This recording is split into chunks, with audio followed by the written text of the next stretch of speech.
একদম ঠকে গেলাম আর গো। একটু দরদাম করলে বলছি কাকিমা আমি একজন স্ট্রিট ফটোগ্রাফার। হ্যাঁ, তো আমরা কি করবো? তুমি কে? রাস্তা ছাড়ো। না না কাকিমা, আপনাদের জাস্ট একটা ফটো তুলতে চাই। তোমা চেনা নেই জানা নেই, ফটো তুলবে বললেই হলো।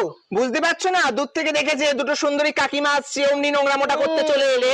হাঁটুর বয়সের ছেলে। নোংরা ছেলে। না না কাকিমা, এগুলো সোশ্যাল মিডিয়াতে ছাড়া হয়। ও বুঝতে পেরেছি রিনাদি। আরে ওই আমাদের ছবিগুলো তুলবে আর তুলে ওই নোংরা নোংরা সব জায়গায় ছেড়ে দেবে। হ্যাঁ তুমি তুমি কে? ফোন করো, হ্যাঁ, আমি পুলিশকে ফোন করো। এক্ষুনি পুলিশকে ফোন করছি। ওর ব্যবস্থা হচ্ছে। কাকিমা দাঁড়ান, এগুলো এখন ট্রেন্ডিং, সোশ্যাল মিডিয়াতে সব লাখ লাখ মানুষজন দেখে।